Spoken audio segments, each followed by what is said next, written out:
buenos días, ya son las 11:07 de la mañana y estamos en La Verdad en Exitosa. Vamos a decir unas cuantas verdades. La ultimita, el Congreso, el Pleno del Congreso acaba de aprobar levantarle la inmunidad parlamentaria a Edwin Donaire. Eso significa que deberían capturarlo en cualquier momento porque está ya sentenciado a 5 años de prisión en segunda instancia, que es definitiva. Vamos a ver lo que está pasando en el Congreso.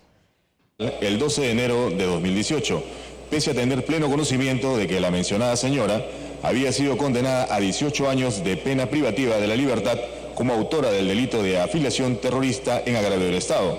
Por lo tanto, con este accionar, la referida congresista ha infringido los artículos 1 y 2 y lo dispuesto en el literal F del artículo 4 del Código de Ética Parlamentaria y recomienda al Pleno del Congreso que se sancione a la congresista Foronda Farro con la suspensión en el ejercicio de su cargo y descuento de sus haberes por 60 días de legislatura, informe presentado el 21 de marzo de 2019. Se va a iniciar la sustentación del informe final 17, aprobado en mayoría de la Comisión de Ética Parlamentaria, que declara fundada la denuncia contra la congresista Foronda Farro. La Junta de Portavoces... Como han visto, ya están viendo otro tema en el Pleno del Congreso, pero ya se aprobó levantarle la inmunidad parlamentaria con solamente una abstención. Vamos a tener mayores detalles de quién ha sido el voto de esa abstención, y porque ya habían dicho desde temprano la mayoría de bancadas que tras lo último que ha sucedido, que se ratificó la sentencia en contra de Edwin Donaire, entonces las bancadas iban a tener que levantarle la inmunidad. Eso fue lo que recomendó además la Comisión de Levantamiento de Inmunidad al Pleno y acaba de ser aprobado. Entonces, como ya lo dije, Edwin Donaire debería de ser capturado en pocos minutos, debería de ser. Vamos a esperar que la policía haga lo suyo. Tenemos muchas más noticias, por supuesto. El día de ayer, 1 de mayo, Día del Trabajador, Salvador de Solar en la PCM hizo una conferencia de prensa con su gabinete dando importantes noticias. Y una de ellas fue la noticia que dio el ministro de Economía sobre elevarle la pensión a aquellos jubilados de la ley 19990. Bueno, muchos especialistas han dicho que después de 18 años elevarle a los que ganan menos 80 y tantos soles y a los que ganan más 30 y tantos soles es algo hasta ridículo, lo han dicho. Bueno, estamos hoy día para conversar con eso, del tema. Muy buenos días con Aurelio Olaechea, que es presidente de la Federación de Personas Adultas Mayores del Perú. Y ayer conversaba con un especialista en el tema y me decía que resultaba un poco ridículo el aumento después de 18 años. ¿Usted está de acuerdo con eso? De ninguna manera. En primer lugar, nuestro saludo, señorita Giovanna. Gracias por la invitación para dirigirnos a nuestros compañeros adultos mayores de todo el país.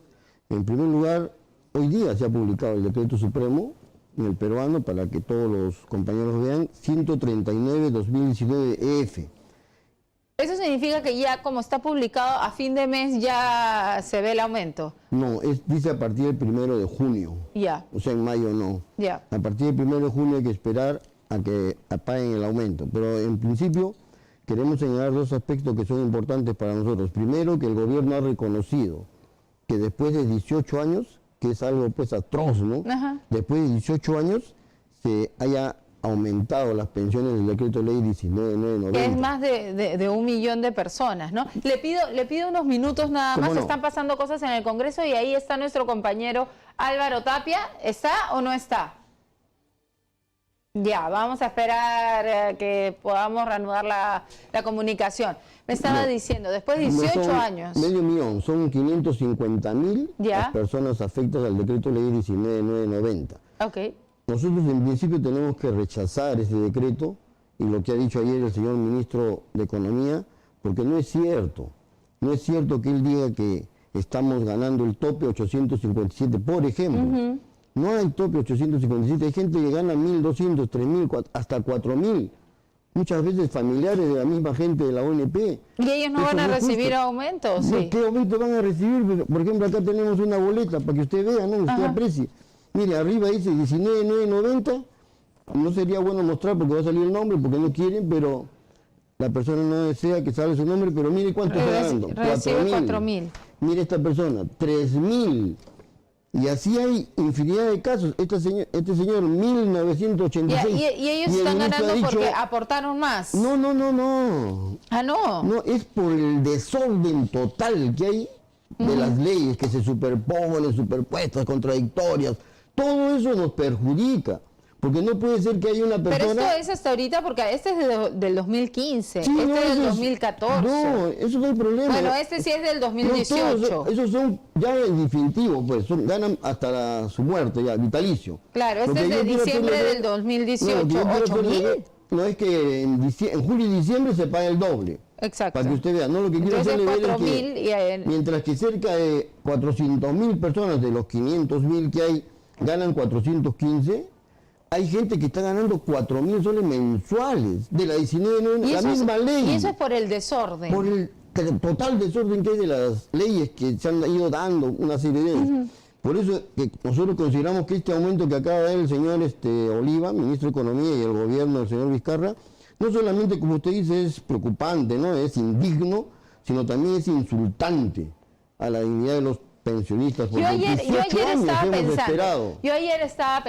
después de 18 años, aumentarle menos de 100 soles para... 2 para- soles 30 diario.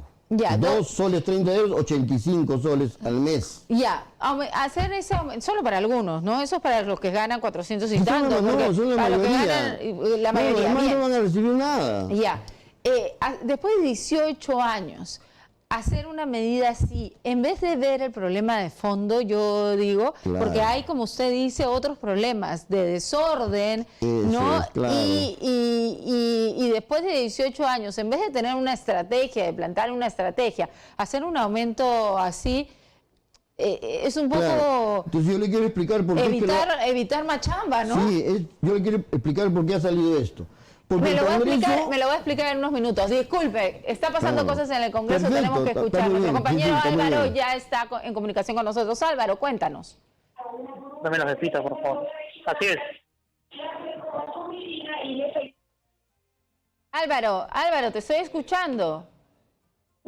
Así es, Giovanna. ¿Qué tal? Nosotros nos encontramos en el Parlamento Nacional. Te quiero comentar que pues ya hace unos instantes se ha aprobado con 102 votos a favor, 0 abstenciones y en este caso pues 0 votos en contra y una abstención el levantamiento de Una inmunidad abstención. parlamentaria contra el congresista Edwin Donaire. Quien se ha abstenido de votar es la congresista Esther Saavedra. Hay que señalar que más temprano estuvo el abogado defensor de Edwin Donaire, Julio Salomé Castro, abogado quien ejerció por 49 minutos la defensa del congresista Donaire, quien argumentó que existe errores y contradicciones en la sustentación del Ministerio Público en el caso Gasolinazo y también en el fallo del Poder Judicial. Entonces, con 102 votos a favor, se ha aprobado ya el levantamiento de fuero al congresista Edwin Donaire, ya queda en manos del Poder Judicial para el arresto respectivo. Mencionar también que a esta hora del día, en estos momentos, el Parlamento Nacional ya viene también viendo el tema de la recomendación de suspensión de 60 días en contra de la congresista María Elena Foronda. En estos momentos se está suscitando la Comisión de Ética y este tema. Sí, Álvaro, tenemos algunos problemas con la comunicación, parece con la señal. Debes estar tal vez en algún sitio en el Congreso que se va la señal, pero muchísimas gracias por la información. Ya habíamos dicho que había un congresista que había marcado abstención y es Esther Saavedra. Vamos a tener más información sobre el tema, por supuesto, más adelante. ¿Tenemos que ir a una pausa, Roy? No, vamos a la pausa y regresamos inmediatamente. Vamos a ver qué está pasando también en los exteriores de la casa del congresista Donaire. Bueno, que ya se le levantó la inmunidad parlamentaria, eso pasará a ser capturado y puesto en prisión como manda la sentencia y será pues entonces causal de su vacancia, suponemos, ¿no? Bien, vamos a una pausa y regresamos.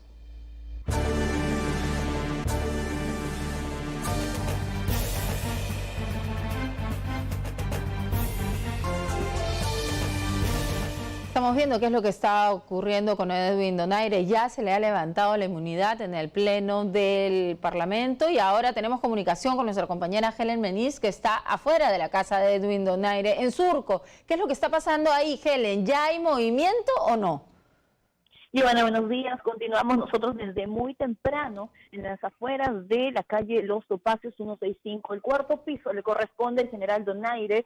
Sin embargo, a esta hora de la mañana el movimiento se ve bastante tranquilo. Pero hay que señalar también que los medios de comunicación estamos también a la expectativa de lo que pueda suceder, ya que se ha levantado la impunidad al parlamentario. Puede llegar ya en breves minutos los efectivos de la policía para hacer efectiva la sentencia que se le dictó el año pasado de 5 años de prisión efectiva por el tema gasolinazo. Estamos nosotros a la expectativa de lo que pueda suceder más adelante, Giovanna. Como te repito, el panorama hasta ahora es bastante tranquilo. Bien, Helen, muchísimas gracias. Vamos a estar atentos a lo que nos puedas ir contando que va sucediendo ahí en la casa de Edwin Donaire. Tendría que llegar la policía. Bueno, la policía ya debe haber hecho un trabajo de investigación sabiendo y previniendo lo que nosotros también nos podíamos imaginar que iba a suceder hoy día en el Parlamento. Se le ha levantado la inmunidad y más adelante vamos a hablar con un especialista para ver qué es lo que va a continuar, ¿no? ¿Qué continúa en este proceso? Y además, ¿cómo entraría su accesitario al Congreso? De eso vamos a hablar más adelante porque ahora queremos seguir hablando de los jubilados de la ley 19990 que han recibido un incremento en sus pensiones con un decreto que ha sido publicado el día de hoy. Exacto, pero que que el señor Aurelio Olaechea nos estaba contando que en realidad no lo favorecen nada. Así es. Como usted podrá apreciar, el gobierno reconoce que después de 18 años que no ha habido un aumento para la 19990, es decir, que toda esta gente durante tantos años ha estado marginada, olvidada, lanzada a la miseria. Para que se le aumente 80 y tantos soles. Para que ya se nos dé 85. Pero usted me estaba contando que ustedes tienen una lucha constante. Sí, antigua lucha, no se crea que no hemos hecho nada, que estos 18 años no hemos hecho nada. Sí hemos hecho, nos hemos organizado, hemos peleado, hemos batallado, hemos ganado juicios y hemos tenido que ir inclusive a la Corte Interamericana de Derechos Humanos. Todo eso hemos hecho, no es cuestión de que así nomás salga esto. Inclusive, como le decía, ¿por qué sale este decreto?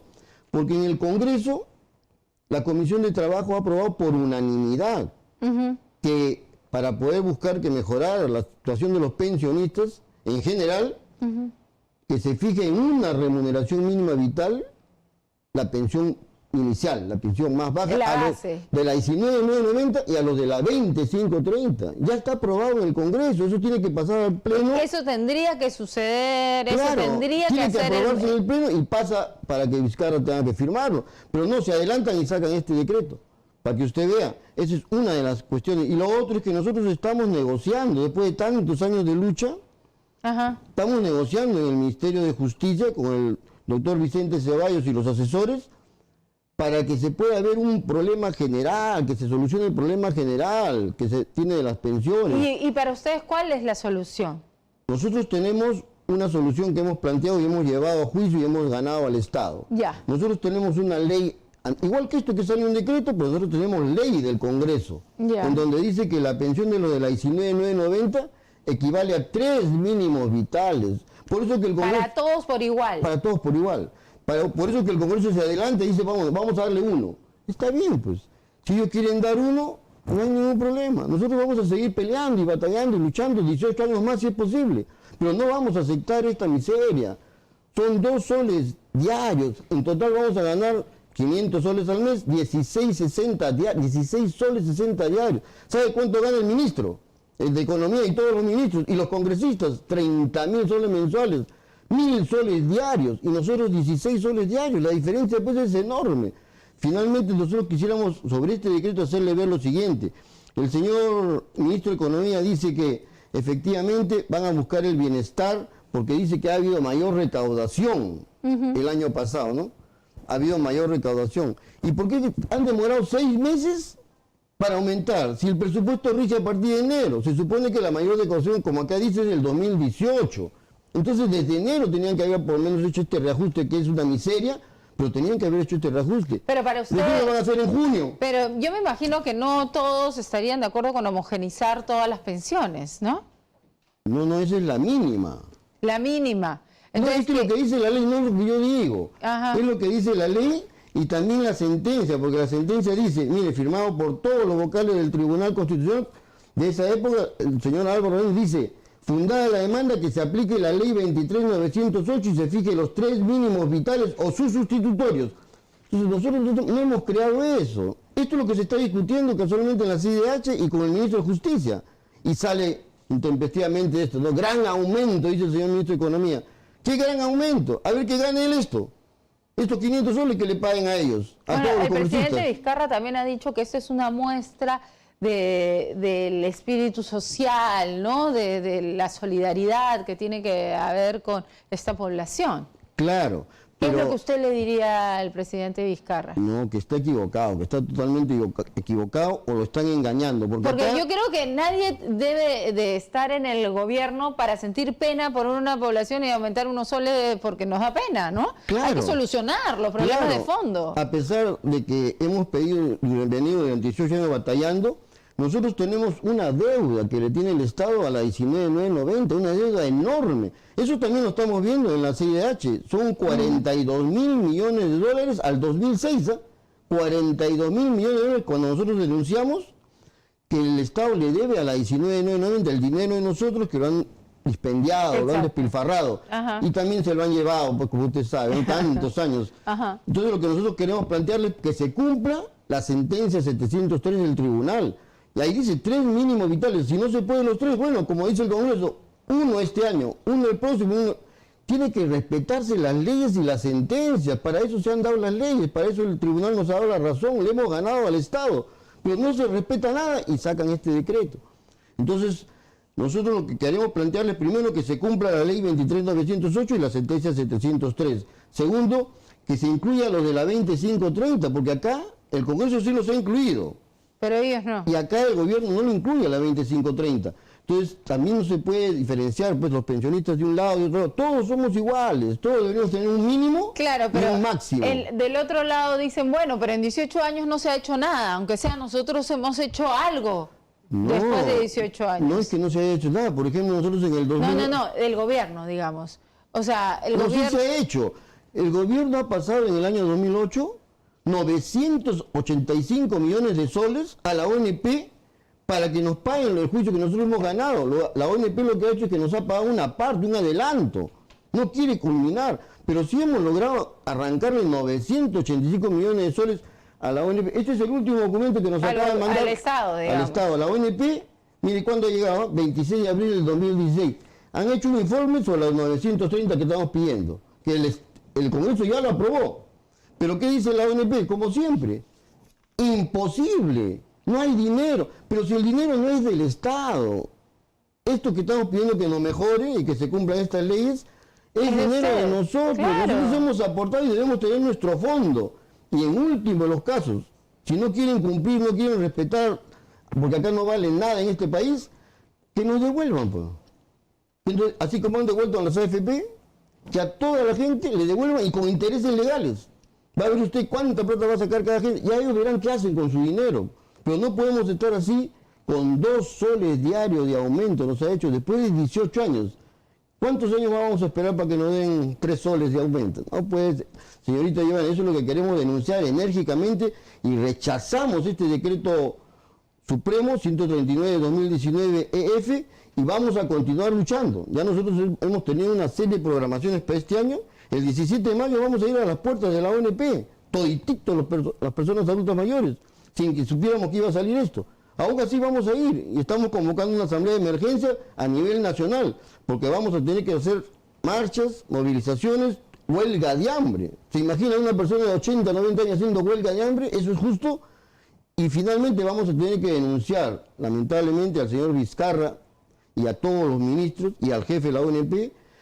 En nuestra denuncia que tenemos en la CIDH, vamos a tener que ampliar la denuncia, porque esta es una burla a las personas adultas mayores, a pesar que tenemos la ley que acaba de salir, Ajá. ley 304/90, ley del adulto mayor, ha salido el reglamento, y por si acaso, el 16 de abril, finalmente, después de 10 meses por culpa de un congresista pues desfasado, Juan José González Ardiles, se opuso a que se apruebe la Convención Interamericana de Protección del Adulto Mayor aprobada en la Organización de Estados Americanos. Se opuso ese señor solito, a pesar que primero votó a favor. A los 5 minutos, ¿Usted cree que en nuestro país mucho se habla del maltrato contra la mujer, del maltrato contra los niños? Lo hablamos y está bien hablarlo. ¿Pero usted cree que se habla muy poco del maltrato que hay contra los adultos mayores y que nace del Estado? No se habla nada.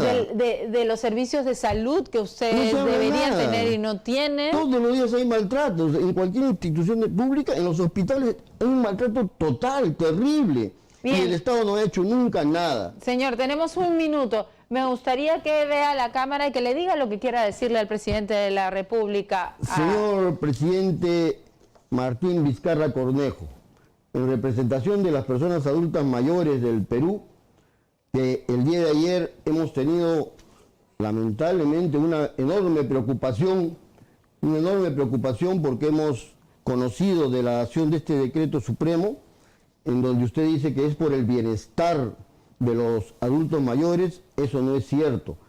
¿Quién puede vivir con 500 soles que usted acaba de aprobar en este decreto supremo? ¿Quién puede vivir con 500 soles? Son 16 soles diarios, mientras que un ministro de usted, los congresistas y los grandes funcionarios del Estado, como el BCR, la SUNAT, se llevan 1.000, 2.000 soles diarios llevan de ingresos. Eso no es justo, eso no es humano. No podemos seguir aceptando esta situación. Tenemos que exigir que se pague una pensión digna para todos los pensionistas, 19.990 y 20.530. Y por ello exigimos que se apruebe la Convención Interamericana de los Adultos Mayores, que lamentablemente ha sido nuevamente puesta en reconsideración en el Congreso. Basta que usted firme y se adhiere el Perú. No podemos seguir esperando este maltrato a los adultos mayores. Eso es lo que quisiéramos que usted tome en cuenta y que se mejore, que se cumpla con las leyes que existen, con las sentencias, y se mejore este nivel de pensiones de los adultos mayores de la 19.990 y 20.530. Bien, ha quedado clarísimo entonces el mensaje. Muchísimas gracias, Aurelio Lechea, presidente de la Federación de Personas Adultas Mayores del Perú, por estar con nosotros. Tenemos que ir a una pausa, pero regresamos, tenemos mucho más. Estamos en La Verdad en Exitosa.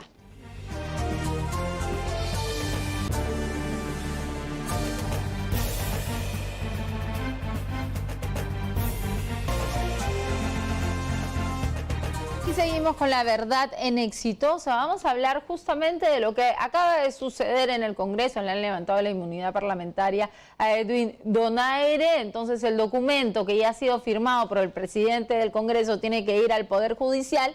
Y de ahí vamos a ver cuál es el proceso que continúa. Lo que se sabe es que nadie sabe dónde está Edwin Donaire. Estamos con reportero, bueno, hoy día no ha ido al Parlamento, solamente mandó al abogado, y estamos desde temprano en la puerta de su casa y no hemos visto movimiento de Donaire. Nos imaginamos que la policía tendría que llegar en cualquier momento para hablar del tema. Estamos con el doctor Alejandro Verástegui, abogado constitucionalista. Doctor Verástegui, bienvenido. Gracias, Giovanna. Buen día. Buenos días. ¿Cuál es el procedimiento? Es decir, el presidente del Congreso ya firmó el documento. ¿Este documento tiene que ir al Poder Judicial? Así es, va al Poder Judicial y el Poder Judicial ya puede hacer efectiva la sentencia, porque él ya está condenado inclusive por la Sala Suprema. O sea, el debate que tenían los fujimoristas antes para tratar de blindarlo diciendo no, pero es primera instancia, o sea, ya no existía. Por eso es que vemos este resultado. Eso era a todas luces un blindaje, porque no tendría por qué esperarse una segunda instancia o ni siquiera una tercera instancia para levantar la inmunidad en este caso, ¿no? Así es, ellos han hecho un debate forzado. Lamentablemente en el derecho, como no es una ciencia exacta como la matemática, la física, a veces se presta interpretaciones maliciosas políticas, ¿no? En este caso, el reglamento del Congreso es claro al decir de que no hay inmunidad parlamentaria sobre aquellos hechos que son anteriores a estar en el Congreso. Y este es el caso. Estamos hablando de algo que sucedió en Ayacucho hace más de 12 o 14 años. Entonces no tendría por qué haber tenido inmunidad parlamentaria. Sin embargo, lo han acogido así, lo han blindado y quisieron hacer esta interpretación de que no, pero es primera instancia, y la cual el reglamento no dice nada. Si se aplica el reglamento directamente, ya no tenías ni inmunidad siquiera. Ahora, pero en este tipo de casos no debería de ser automático, es decir, que no exista, que la inmunidad parlamentaria tenga ciertas condiciones para que pueda subsistir para un caso, y si no cumple con esas condiciones, ni siquiera pasar por debate en el Congreso, porque al final, como sucedió acá, los mismos parlamentarios se han protegido o lo han protegido de alguna manera porque no querían que se vaya del Congreso, no querían perder sus votos dentro de Fuerza Popular. Es cierto, o sea, la misma Constitución política nos establece a qué se debe la unidad parlamentaria, ¿no? Es para poder proteger a estos congresistas ante las acciones y actividades, pero que son dentro del periodo del Congreso, ¿no? En este caso, él no cumplía el requisito. Y que tengan que ver, además, con la labor Así es, una parlamentaria. O sea, si yo soy congresista y me denuncian por algo que no tiene nada que ver con mi labor parlamentaria, porque descubren pues que, no sé, le robo electricidad a mis vecinos o que formo parte de una organización delictiva. O sea, que no tiene que ver con mi labor parlamentaria. No, la Constitución también nos va a mencionar que, por ejemplo, la excepción es cuando el congresista es encontrado en delito flagrante. Si se le encuentra que sí está cometiendo, él no tiene inmunidad parlamentaria. La Constitución lo establece. Como decimos, lamentablemente, los congresistas mismos, no sé, al verse como si fueran donaire, muchos de ellos, porque muchos tienen procesos penales, se han identificado con así es, interpretaron, oye, me podría pasar esto, ¿no? Entonces, lamentablemente, estamos viendo una actitud ya personalista hacia ellos y no hacia la institución, porque esto hace daño. Pero la ley también dice que son los mismos parlamentarios los que tienen que aprobar el levantamiento de la inmunidad. Sí, y ahora que, ojo, que la inmunidad parlamentaria cuando se levanta no significa culpable o inocente, porque no va al caso, solo va al tema de que existe sentencia o no, y vamos nosotros a permitir que se cumpla la sentencia, ¿no? También puede ser antes de que exista la sentencia, ¿o no? ¿El levantamiento de la inmunidad puede ser sin sentencia? Si es que es delito flagrante, no hay sentencia, sí se puede levantar la inmunidad parlamentaria. Pero en esos casos también se tiene que discutir y debatir en el Congreso, o sea, ¿son los mismos congresistas los que tienen que decidir también en esos casos? Si fuese con flagrante delito, se sobreentendería que no, que el Poder Judicial podría actuar directamente, pero lamentablemente, como les digo, como ya hay un vacío, el Congreso cogería y diría, no, soy Poder Legislativo, yo tengo que permitir que se dé o no este ingreso del Poder Judicial hacia el legislador. Ante ese vacío, lo que tendría que suceder es que se formule una nueva ley que deje claro que en ciertos casos ni siquiera tiene que haber debate en la comisión ni en el pleno y que es automático el levantamiento de la inmunidad. ¿Debería de existir esa ley? Sí, aquí volvemos a un viejo debate, ¿no?, que siempre se da en las escuelas de Derecho. Es el tema de qué norma necesitamos en nuestro país para que funcione lo demás. ¿Qué cambiamos? Muchos dicen la Constitución, cambiamos lo otro. En realidad solo nos faltaría una norma que nos diga cúmplase todas las normas que ya tenemos, porque no las cumplimos. El reglamento ¿no dice que hay un vacío del Congreso, dentro? Claro, hay un vacío en el sentido de qué sucede cuando es flagrante. ¿Qué hacemos? ¿El Congreso tiene que declararlo o ya no declararlo? Pero en el caso de Donaire específicamente, no había vacío. O sea, el reglamento del Congreso ya nos decía que aquel que cometió un hecho delictivo antes de ser congresista no tiene inmunidad parlamentaria. Entonces, o sea, ni siquiera se debía debatir. No se tenían que decidir en el reglamento del Congreso y dijeron no. Ahí está, estamos en la verdad en Exitosa y acá el abogado nos acaba de decir una gran verdad. Los congresistas se zurraron en el reglamento una vez más. Sí, lamentablemente es eso, como yo mencionaba. O sea, el problema es que no cumplimos. Ahora uno diría, ok, entonces la unidad parlamentaria ¿es buena o es mala? Como institución jurídica es buena, teóricamente, porque protege a este parlamento que tiene debates diarios, que entre ellos incluso se ofenden, pero lamentablemente es que la realidad, la parte pragmática en nuestro país es que tenemos un Congreso que no se ajusta a donde nació la inmunidad parlamentaria, teórico, donde eran congresistas con bastante educación, que tenían debates adecuados, citaban frases, no sé, filosóficas, sociólogas, pero lamentablemente aquí no, tenemos un Congreso que es chabacano, ordinario, es vulgar, y como tal se protegen con esa inmunidad parlamentaria y la utilizan como un arma de defensa cuando no es lo que tendría que darse. No se respeta la figura jurídica tal como nació. Muchos me dicen, la norma es correcta, sí es correcta, pero hay un problema, que aquel personaje que está dentro de la norma no tiene ética en cómo actúa. Ese es el problema. Tenemos un gran problema en nuestro país en cuanto a la ética de la persona que está llevándola a cabo. Esto ha sucedido en los arbitrajes con Odebrecht, ha sucedido con nuestros políticos tradicionales. Todos están quemados. ¿Por qué? Porque es un problema de ética. Unos dicen, no, pero el Congreso seguro es porque y en el Poder Judicial, y en el Poder Judicial ni hablar. El Consejo Nacional de la Magistratura acabó quemado, eliminado. No, y vimos la sentencia en contra de un policía que al defenderse y a cumplir su labor, bueno, terminó un delincuente muerto. Cuando al otro delincuente lo dejaron en libertad, al policía lo dejaron sentenciado, o sea, en prisión. En vida, prácticamente. Claro. Sí, lamentablemente lo que estamos viendo, Giovanna, es, como les decía, un problema grande en el tema de formación ética, porque muchos dicen, el Congreso que tenemos es tal vez porque no tienen educación, no tienen formación universitaria, posgrados, PhD, pero no es eso, porque cuando uno hace un derecho comparado en otros países al nivel latinoamericano o hasta en Europa, no hay requisito de tener maestrías, posgrados, no, es tal como nosotros también lo tenemos, es igual. Entonces, ¿qué es lo que no está funcionando? Los valores. Que la gente que está llegando no tiene valores, no tiene ética. ¿No? El caso de expresidentes que están presos, ellos han tenido posgrados, han tenido educación, y son con eso justamente dan mucho conferencias, más... dan conferencias. Dan conferencias de una gran paga, ¿no? Y ellos son justamente más responsables porque tienen mayor formación educativa. Se supone que ellos deberían de mucho más diferenciar lo bueno y lo malo, pero no lo están haciendo. Bien, necesito ir a una pausa, pero regresando, me quiero quedar contigo unos 3 minutos más para explicar ahora cómo va a ser el proceso que va a continuar Donaire si es que lo agarran. Si lo encuentran. Si lo encuentran. Perfecto. Vamos a regresar en un minuto.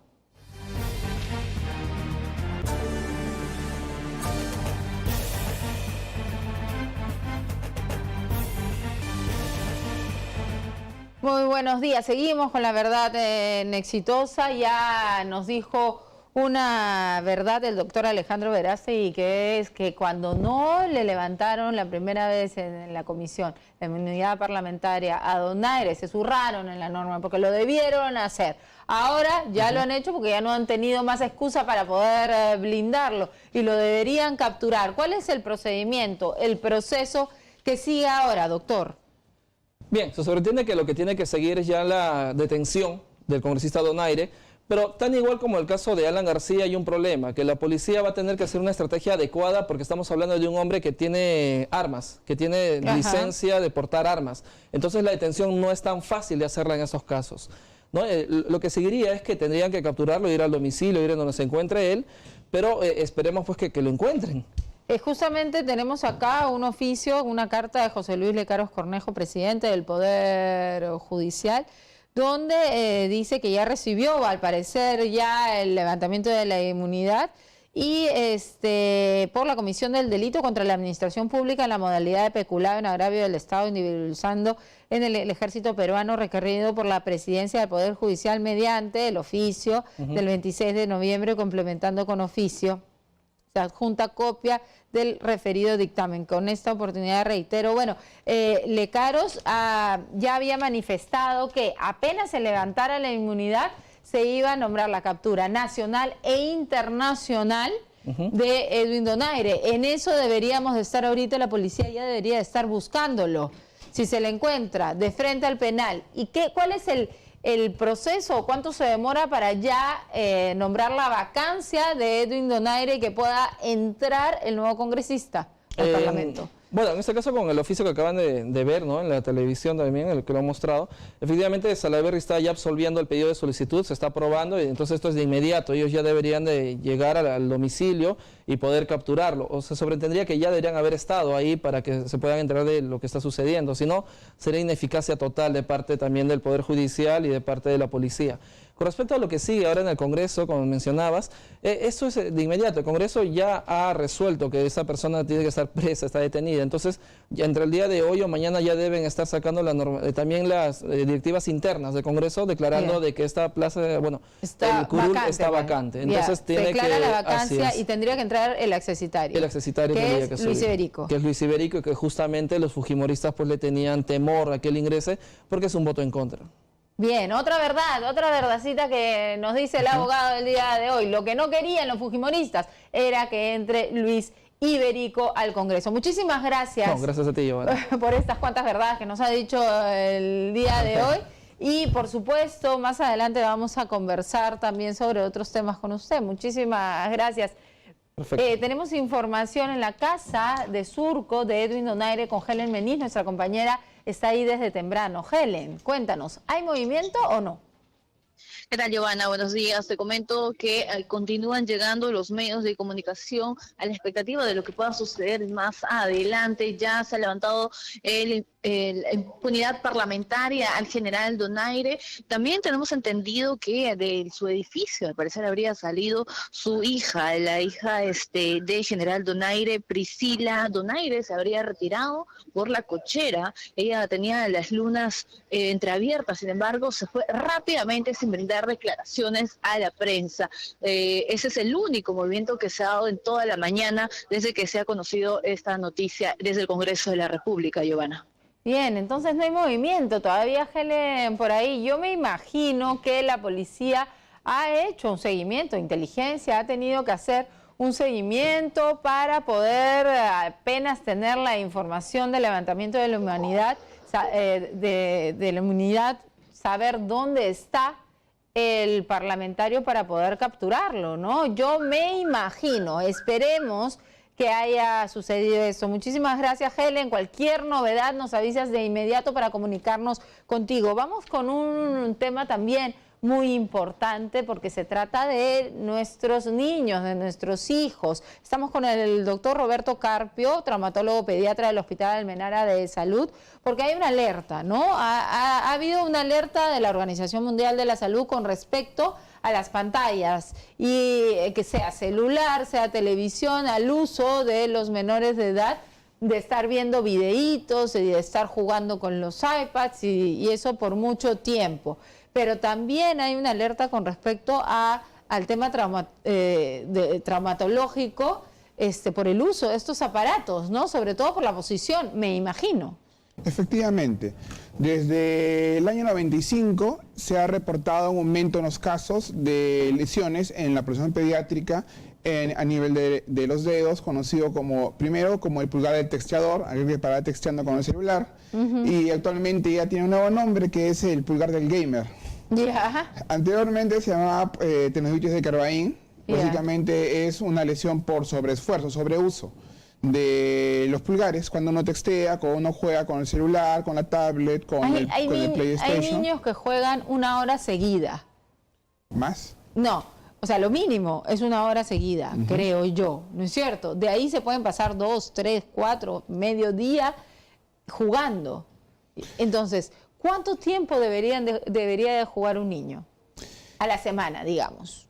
Bueno, el problema, más que horas exactas, son recomendaciones como tal. Es decir, un niño no debería de jugar demasiado. Ahora, ¿qué significa demasiado? Claro. Eso varía. Se recomienda que sean periodos menores de 1 hora al día. Es lo ideal. Sin embargo, hay personas que están predispuestas y podrían presentar lesiones, así jueguen 1 hora, 30 minutos al día. Básicamente hay varios factores. Es la fuerza, las características del teclado, las características de repente si es una tablet, si es un gamer de consola o es un gamer que utiliza una computadora física. Entonces son varios factores que influyen. Lo ideal sería simplemente limitar las actividades repetitivas. Entonces, ¿qué es lo que pasa? Estos niños sufren sobreesfuerzo a nivel del abductor largo y el extensor corto del pulgar. Comienza a inflamar la vaina tendinosa y se produce una tendinocinovitis. Tendinocinovitis que va a presentar dolor a nivel del pulgar, muñeca, incluso hasta llegar al antebrazo. Y eso va a hacer que también para hacer sus ejercicios, no va a querer pues hacerlo porque va a presentar cansancio en los brazos, ¿no? Más de cansancio es dolor de limitación. Efectivamente, esto puede afectar su rendimiento en general. Cuando una persona no se siente sana, tiene alguna molestia, un tipo de dolor, va a presentar ligeros cambios. Hay asociaciones, aunque todavía estadísticamente no está determinado que sea causa-efecto, pero está asociado a cierto detrimento de las actividades escolares, académicas y físicas. Claro, porque incluso para escribir le va a doler. Sí. Precisamente ese es uno de los problemas. El pulgar del gamer, el tendinitis de Carvain, básicamente genera ese tipo de limitación y de molestias en los niños. Ahora, ¿qué pasa además con la postura? Porque generalmente tenemos una foto atrás de una niña con el iPad y generalmente están en esa posición, ¿no? Y tienen el aparato acá y están mirando así. ¿Eso también les causa algún tipo de fastidio?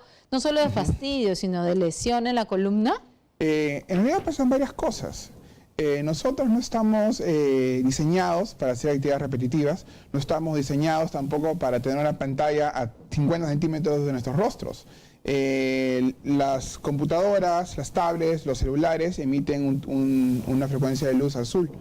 De hecho, hay lentes que bloquean ese tipo de luz, que pueden generar lesiones, mucho más estamos hablando de niños pequeños. Claro. Entonces, estos niños no deberían de tener la tablet o el celular frente a sus ojos durante mucho tiempo, porque puede presentar lesiones en los ojos al tiempo, limitaciones, problemas con la visión, con la agudeza visual, con el tiempo. Entonces, uno. En cuanto al tema de la postura, que es lo que habías comentado, efectivamente, entonces aquí vemos una niña que está en flexión cervical, está echada en esa posición. Y ahí puede tener problemas tanto en la columna lumbar como en la cervical, ¿o no? No tanto los niños pequeños. Yeah. Los niños más grandes, aquellos en edad escolar, sí. O sea, de 6 en adelante sí. Yo diría de 8 para adelante. Sin embargo, no es precisamente por esta postura. Un detalle es que los problemas de columna, las molestias, los dolores, dorsalgias, lumbalgias, no se deben generalmente a una causa única, se deben a una serie de causas que confluyen y viene el dolor. Puede ser las posturas en posición de reposo, puede ser, por ejemplo, la mochila, que la usan de repente de un costado, el peso de la mochila o el carrito, el peso de los libros, los cuadernos que causan, cómo duermen, la posición, el tipo de cama, el tipo de silla, se sienten en una banca, se sienten en una silla dura, blanda, ergonómica, no ergonómica. Entonces, son varios factores que pueden influir. Entonces, en los periodos de crecimiento rápido es donde generalmente aumenta la incidencia de las molestias. Porque además del crecimiento, que es un periodo digamos, de vulnerabilidad a estos grupos de pacientes, se asocian los otros factores que hemos mencionado y puede aparecer los dolores y las molestias, sea en el cuello, en la espalda alta, en la espalda baja. Y ese es un problema además que los puede afectar también en el deporte. Y la idea es que los niños hagan deporte, me contaba una pediatra, aproximadamente unas 2 horas y hasta 3 horas al día. O sea, no un deporte estricto, ¿no? Pero digamos juegos. Un cierto que tengan un ejercicio, algo físico, un par de horas al día como mínimo. Sí. Es muy difícil hoy en día, pero tienen que jugar, pues, en el parque, correr, algo. Sí, un niño debería jugar, pero como le estoy diciendo, hay muchas cosas. Cuando uno ve a los niños, uno ve una serie de factores. Por ejemplo, uno podría recomendar que juegue 3 horas al día. A ver, ¿dónde va a jugar? ¿Qué zapato usa? ¿Está jugando en una losa deportiva de cemento? ¿Está jugando en arena? ¿Está jugando en césped? ¿Qué tipo de deporte realiza? ¿Cómo lo realiza? ¿Cuánto lo realiza? Entonces, un niño no es un adulto pequeño.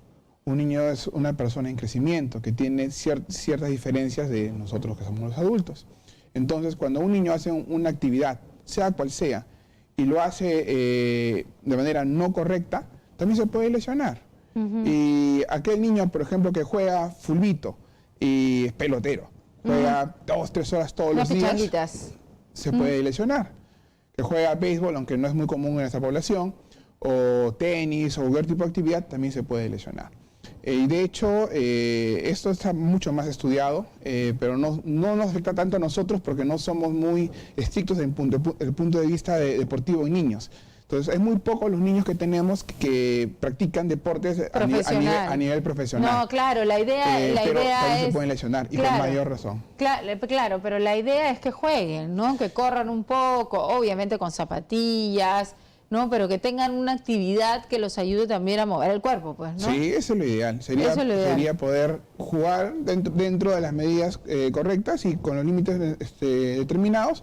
Sería bueno para ellos. Bien, muchísimas gracias. Ha sido el doctor Roberto Carpio, que nos ha hablado de un tema bastante interesante e importante para nuestras criaturas. Cuidado con las pantallas, cuidado con los aparatos, cuidado con los videojuegos que están ahí horas de horas de frente a la pantalla. Es mediodía ya, se nos acabó el programa así de rápido. A la 1 regreso con ustedes y con Claudia Chiroque en Exitosa Noticias por radio, TV y redes sociales. Muchísimas gracias.